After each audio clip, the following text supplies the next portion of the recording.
मोहतरम दोस्तों, बुजुर्गों, बच्चों, नौजवान साथियों, अस्सलाम वालेकुम वरहमतुल्लाहि वबरकातुहू। अभी चंद दिन कबल इलेक्शन के दौरान हमने और आपने देखा कि बड़े बड़े नेता किस तरह की बात कर रहे थे कि अगले 5 सालों में लोग अजान को भूल जाएंगे। हमने रोड पर, सड़कों पर हमने नमाज तो बंद करवा दी है और स्पीकर भी हटवा दिए हैं और आने वाले अगले 5 सालों में लोग भूल जाएंगे। ये चिल्लाहट होती है, अजान को जो बोला गया इसको भूल जाएंगे। तरह तरह से मुसलमानों को टारगेट किया जा रहा था। किसी ने कुछ कहा, किसी ने कुछ कहा, कोई मुसलमानों को घुसपैठिया बता रहा था।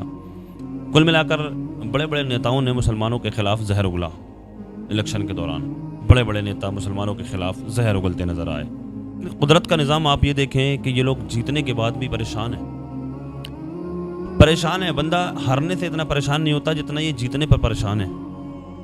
कुदरत का निज़ाम आप ये देखिए कि इन लोगों को हुकूमत बनाने के लिए एक ऐसे शख्स की ज़रूरत है, एक ऐसे इंसान का सहारा चाहिए जो मुसलमानों के साथ ही नहीं रहता बल्कि ईद उल फितर के मौके पर मुसलमानों के साथ में ईद उल फितर की नमाज अदा करता हुआ भी नज़र आता है।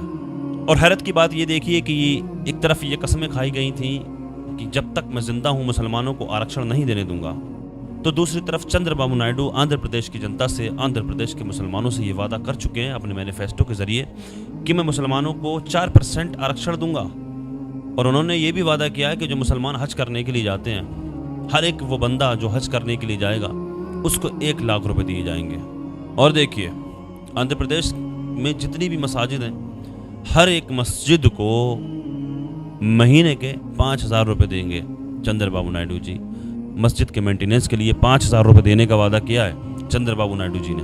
और 5 लाख रुपए का तक का लोन मुसलमानों के लिए, इंटरेस्ट फ्री, ब्याज नहीं देना पड़ेगा। मुसलमानों को ब्याज देना नहीं पड़ेगा। मज़हब इस्लाम में ब्याज हराम है, इसलिए मुसलमान लोन लेने से बचते हैं। इसलिए उन्होंने ये वादा किया है, चंद्रबाबू नायडू जी ने ये वादा किया है कि मुसलमानों को इंटरेस्ट फ्री, ब्याज फ्री लोन दिया जाएगा। 5 लाख रुपए तक का कोई भी मुसलमान लोन ले सकता है। कितनी खुशी की बात है। कैसा साथ, कैसा विकास। ये होता है सबका साथ सबका विकास। ये सारी स्कीमें चंद्रबाबू नायडू जी की तरफ से आंध्र प्रदेश के मुसलमानों के लिए हैं। और ये बहुत खुशी की बात है कि लोकतंत्र में खुश होना भी चाहिए। लोकतंत्र में का मतलब ही यही होता है कि सबको साथ लेकर चला जाए। लोकतंत्र का मतलब ही यही होता है। अब अगर चंद्रबाबू नायडू जी ने हिंदुओं के लिए कुछ स्कीमें रखी हैं या उनसे अपने मैनिफेस्टो के जरिए हिंदुओं से कुछ वादे किए हैं तो हम इससे खुश होते हैं। खुशी की बात है, हमें इससे कोई मतलब नहीं है, हमें भी खुश होना चाहिए। देखिए, अगर आप किसी भी सूबे के, किसी भी मुल्क के मुखिया हैं तो आप पर ये ज़रूरी है, आप पर ये लाजिम है कि आप हर कम्युनिटी, हर समाज को साथ में लेकर के चलें। हर एक की ज़रूरत का एहतराम करें, हर एक के मज़हब का एहतराम करें, हर एक की आस्था का एहतराम करें। और यही खूबसूरती है लोकतंत्र की कि हर समाज को, हर कम्युनिटी को अपने साथ में लेकर के चला जाए। ये नहीं होना चाहिए कि साहब हमने अज़ानें बंद करवा दी, हमने रोडों पर नमाज़ें बंद करवा दी और कुछ दिनों में लोग भूल जाएंगे कि चिल्लाहट जो होती है, अगले 5 सालों में लोग भूल जाएंगे अज़ान क्या चीज़ होती थी, लोग भूल जाएंगे मुसलमान घुसपैठिए हैं, मुसलमान ज़्यादा बच्चे पैदा करते हैं। ये इससे कुछ, इन सब बातों से कुछ नहीं होने वाला, इन सब से कुछ नहीं होने वाला। हकीकत तो यही है कि इस मुल्क में बसने वाली सारी अक़वाम को साथ लेकर चला जाए और ये हिंदू मुस्लिम वाली राजनीति, नफ़रत वाली राजनीति को ख़त्म किया जाए। इससे मुल्क की तरक्की भी होगी, इससे मुल्क में की बेरोज़गारी भी ख़त्म होगी।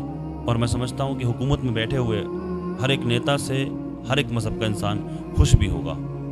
लेकिन देखना ये है अब ये सरकार किस तरह से चलेगी, क्योंकि एक तरफ मुसलमानों के ख़िलाफ़ जहर घोलने वाले लोग, एक तरफ नफ़रत करने वाले मुसलमानों के ख़िलाफ़ और दूसरी तरफ मुसलमानों के साथ में नमाज़ पढ़ने वाले लोग एक साथ में किस तरह से सरकार चलाएंगे, ये देखना ये है।